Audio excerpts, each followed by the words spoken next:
મિત્રો આપણે ચાલુ વર્તમાન કાળમાં ચાલુ ક્રિયા હોવાથી ક્રિયાપદની પાછળ ing પ્રત્યય લગાવીએ છીએ। હવે ing પ્રત્યય કેવી રીતે લગાવાય? ફક્ત એટલો ing પ્રત્યય લગાવવાનો હોતો નથી, અમુકમાં અમુક શબ્દો કાઢી નાખીને ing પ્રત્યય લગાવવાનો હોય છે। તો એના મિત્રો ચોક્કસ નિયમો છે, એ નિયમો આપણે સમજવા પડે કે ક્રિયાપદની પાછળ ing પ્રત્યય લગાવવાના કયા નિયમો છે।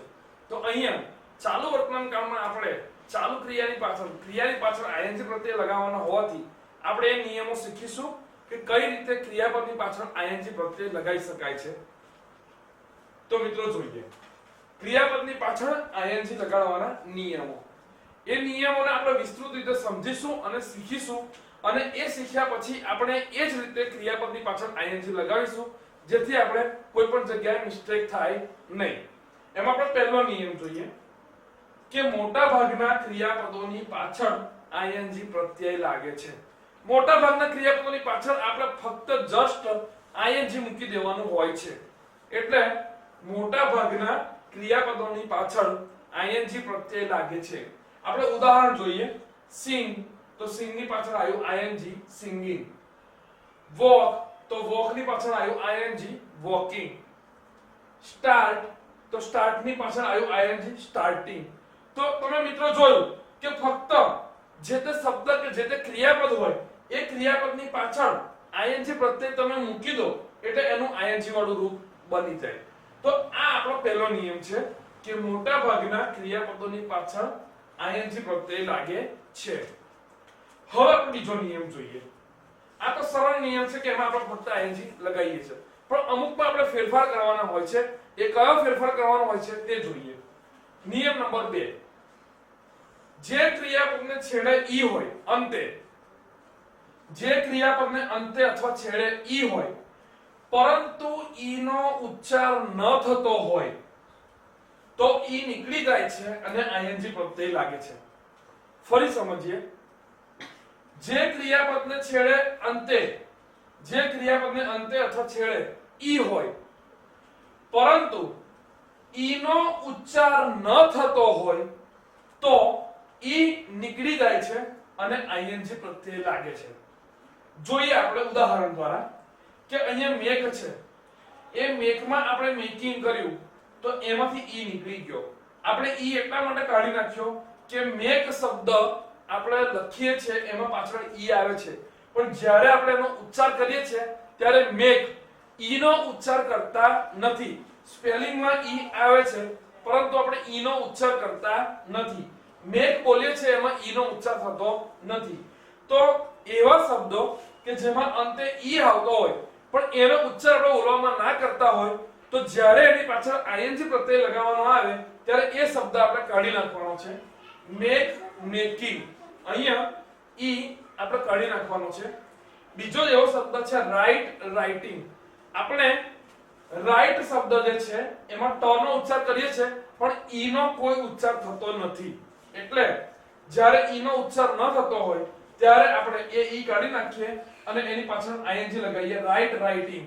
અહીંયા રાઇટ માંથી ઈ નીકળી ગયો અને ડાયરેક્ટ ing લાગી ગયો। તો તમારે એટલું સમજવાનું કે ઈ ભલે આપેલો હોય પણ જો ઈ નો ઉચ્ચાર આપણે ન કરતા હોય તો ઈ આપણે કાઢી અને એની પાછળ ing પ્રત્યય લગાવીશું। હવે ત્રીજો નિયમ જોઈએ। ત્રીજો નિયમ છે, આ સેમ જ નિયમ છે, ખાલી ફક્ત એટલો છે કે એમાં અહીં ઉચ્ચાર થાય છે।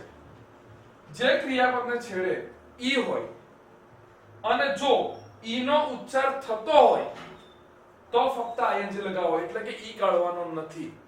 ફરી, જે ક્રિયાપદને છેડે એટલે કે અંતે ઈ હોય અને જો ઈ નો ઉચ્ચાર થતો હોય તો ફક્ત ing પ્રત્યય લગાવવાનો છે, એટલે કે ઈ કાઢવાનો નથી। અહીંયા બી બીઇંગ એમાં ઈ નથી કાઢ્યો એટલા માટે કે બી એમાં ઈ નો ઉચ્ચાર થાય છે। બી બીઇંગ એવો બીજો શબ્દ છે સી સીઇંગ, એમાં ઈ આપણે કાઢ્યો નથી કારણ કે સી ઈ આપણે પાછળ ઈ નો ઉચ્ચાર આપણે કરીએ છીએ। તો જ્યારે આપણે ઈ નો ઉચ્ચાર કરીએ ત્યારે ઈ રહેવા દેવાનું અને ફક્ત પાછળ ing રૂપનું લગાવવાનું। જ્યારે આપણે ઈ નો ઉચ્ચાર ન કરીએ ત્યારે ઈ કાઢી નાખવાનો અને પાછળ ing નું રૂપ લગાવવાનું। તો મિત્રો જોયા કે આપણે આ રીતે નિયમો ક્રિયાપદની પાછળ જે આઈએનજી વાળા નિયમો લગાવીએ છીએ એમાં ચોક્કસ નિયમો હોય છે. હવે આપણે બીજા 3 નિયમો જોઈએ. હવે આપણે ચોથો નિયમ જોઈએ ક્રિયાપદને આઈએનજી રૂપ લગાવવાનો. ચોથો નિયમ છે જે ક્રિયાપદને છેડે આઈ હોય તો આઈ નીકળી જાય છે અને YING પ્રત્યય લાગે છે. નિયમ ફરી સમજીએ. જે ક્રિયાપદને છેડે IE હોય તો IE નીકળી જાય છે અને YING પ્રત્યય લાગે છે. અને જરા વિસ્તૃત રીતે આપણે ઉદાહરણ દ્વારા સમજીએ કે પહેલો શબ્દ આપણી પાસે છે ડાઈ. ડાઈમાં છેલ્લા 2 અક્ષર છે IE. જ્યારે આપણે એની પાછળ ક્રિયાપદનું ING વાળું રૂપ લગાવીએ છીએ ત્યારે IE કાઢી નાખીએ છીએ અને DYING ડાઈંગ એ પ્રમાણે આપણે મૂકીએ છીએ.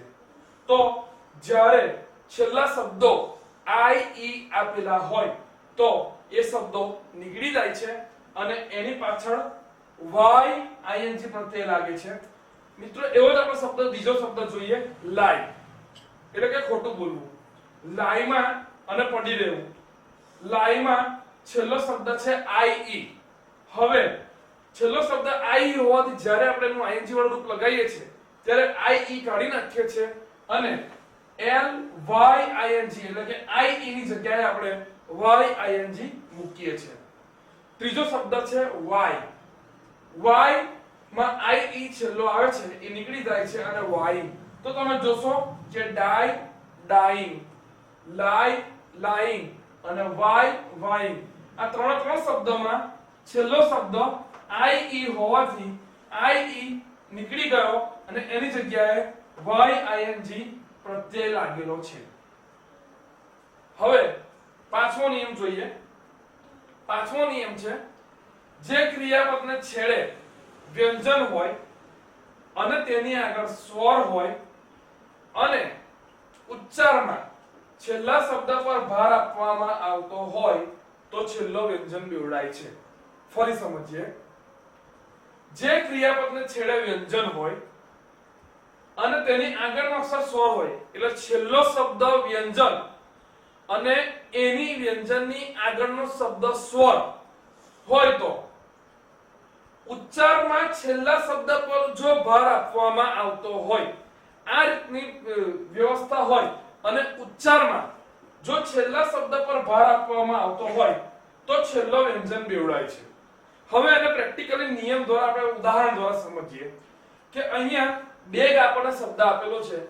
એ બેગ શબ્દમાં છેલ્લો શબ્દ છે જી જે વ્યંજન છે. હવે એની આગળનો શબ્દ છે ઈ જે સ્વર છે. હવે જ્યારે આપણે ING લગાવીએ ત્યારે બેગિંગ એમાં ગ ઉપર ભાર આપીએ છીએ તો સ્વાભાવિક છે કે જ્યારે આપણે એ શબ્દ બોલતા જો છેલ્લા શબ્દ પર જો ભાર આપવામાં આવતો હોય તો તમારે એ શબ્દને બેવડાવવાનો છે એટલે કે ડબલ કરવાનો છે. કારણ કે આપણો નિયમ આપણે ફરી જોઈએ.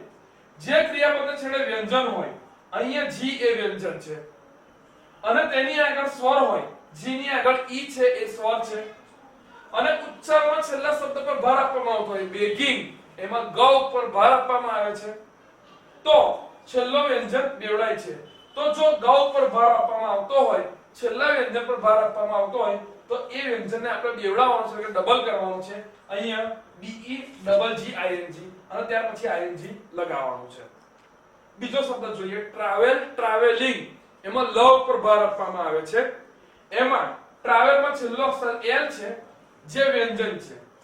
એની આગળનો અક્ષર ઈ છે જે સ્વર છે અને જ્યારે આપણે તેનો ઉચ્ચાર કરીએ છીએ ત્યારે ટ્રાવેલિંગ એમાં લ ઉપર ભાર આપીએ છીએ. એટલા માટે આપણે L ને બેવડાવીએ છીએ એટલે TRAVE છેલ્લો શબ્દ છેલ્લો વ્યંજન બેવડાવવાનો ને એની પાછળ ING વાળું રૂપ લગાવવાનું. હવે સેમ એવો જ નિયમ છે પણ અહીંયા ક્રિયાપદને છેડે વ્યંજન હોય અને તેની આગળ સ્વર હોય અને ઉચ્ચારમાં છેલ્લા શબ્દ પર ભાર ન આવતો હોય. જે આગળનો નિયમ જોયો એ સેમ નિયમ છે પણ આમાં ભાર આવે છે, આમાં ભાર આવતો નથી. સેમ નિયમ. જે ક્રિયાપદને છેડે વ્યંજન હોય અને તેની આગળ સ્વર હોય અને ઉચ્ચારમાં છેલ્લા શબ્દ પર ભાર ન આપવામાં આવતો હોય તો છેલ્લો વ્યંજન બેવડાતો નથી. આપણે અહીંયા વિઝિટ ઉદાહરણ દ્વારા સમજીએ. વિઝિટમાં છેલ્લો ટી છે જે વ્યંજન છે અને એની આગળ આઈ છે એ સ્વર છે. પરંતુ જ્યારે આપણે વિઝિટિંગ એવું બોલીએ છીએ ત્યારે ઝ ઉપર ભાર આવે છે, ટ પર ભાર આવતો નથી. તો જો છેલ્લા વ્યંજનમાં ભાર ન આવતો હોય તો આપણે એની પાછળ ટી બેવડાવવાનો નહીં, સિંગલ વ્યંજન નાખવાનો અને એની પાછળ આઈએનજી વાળું મૂકવાનું. તો આ રીતે આપણે આ નિયમોનો ઉપયોગ કરીને આપણે ચાલુ વર્તમાન કાળમાં આ 6 નિયમોનો ઉપયોગ કરીને આપણે ક્રિયાપદનું આઈએનજી વાળું રૂપ મૂકવાનું છે. મિત્રો, તમને જો નિયમ ન ખબર હોય તો તમે ગમે તેમ આઈએનજી વાળું રૂપ મૂકી દો તો સ્પેલિંગ મિસ્ટેક થવાની સંભાવના રહે છે. અને આ સ્પેલિંગ મિસ્ટેક ના થાય અને પરીક્ષામાં આપણા માર્ક સ્પેલિંગ મિસ્ટેકને લઈને ના કપાય એટલા માટે આપણે આઈએનજી વાળા રૂપના નિયમો સમજવા જરૂરી છે.